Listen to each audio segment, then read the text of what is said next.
Now the accents are the icing on the cake. They're what's going to make this groove feel really, really confident. Now if you're familiar with the Drummer's Almanac and you know our accent workout, then this is going to be pretty easy for you. If you don't and you're unfamiliar with this, it's going to seem pretty difficult.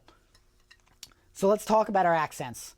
First we got upstrokes and downstrokes. Now I want to do this in the informal style because the formal style is very rigid. So I want to definitely have that flow and that whip.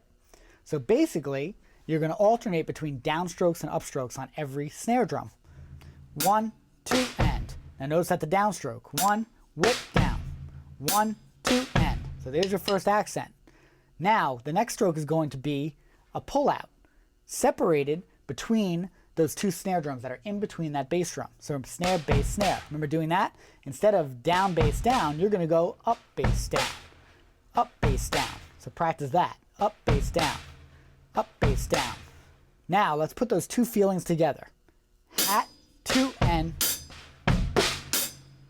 That's what we have.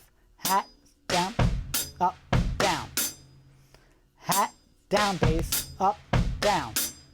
The second measure is going to be a pull out. Instead of just a downstroke, you're going to pull out because you also have the end to play on the snare drum. So you have 1 pull out bass, 1 pull out bass, up, down bass, pull out bass. And you got to find that.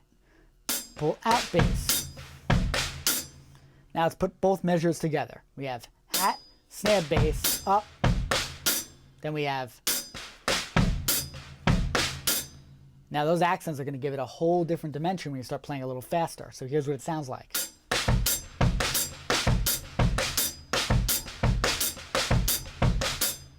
And now that gives us our finished, rounded out groove. Now of course you can voice this around the toms, you can put it anywhere you want, and it gives you a very nice, authentic sound.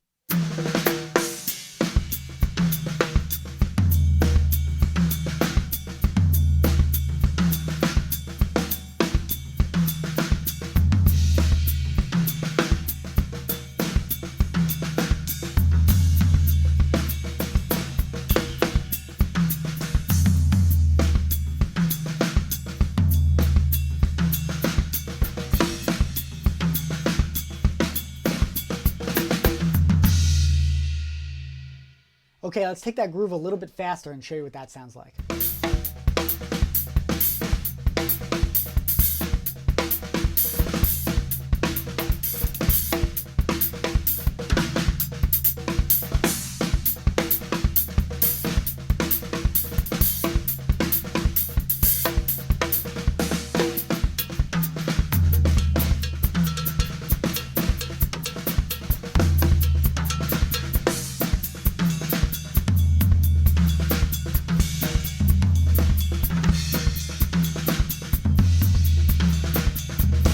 That's your basic rundown of a Songo. Of course, to really get into this groove and understand it, you want to be able to play it in time with music. So a great thing to do is get some kind of a play along, and I'd recommend actually the Tommy Igoe Groove Essentials. There's a really nice Songo chart in there that you could play along to. Of course, listening to artists like Michel Camilo and any of the authentic Cuban artists are really going to give you a sense of how this groove really works over the time.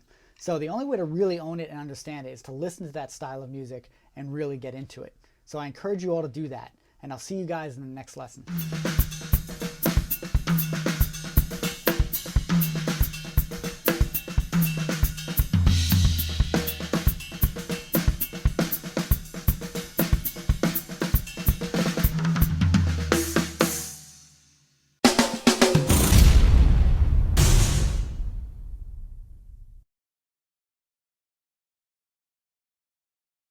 If you've been checking out these drum lessons and you're really enjoying it, you'll notice that I always incorporate certain techniques that help me get the sounds to really feel good. In terms of this Songo exercise, if you notice, I was incorporating a lot of these accent techniques, which is upstrokes, downstrokes, things like that.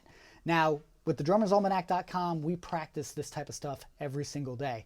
And these are the little ins and outs and the little parts of your touch and your feel that drummers are missing. See, a lot of drummers play grooves like the Songo, and they just don't attack it the right way because they just don't have that feel developed.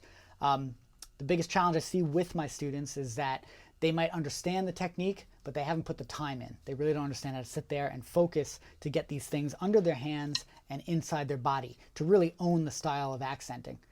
This is the kind of thing we do every single day in the Drummer's Almanac. Takes the guesswork out of that kind of practice. You come in, you practice along with me, and we do these type of things together in a very concentrated routine. There's nothing else like this on the web. I really want you to check it out. So once again, it's thedrummersalmanac.com. I'll see you guys there.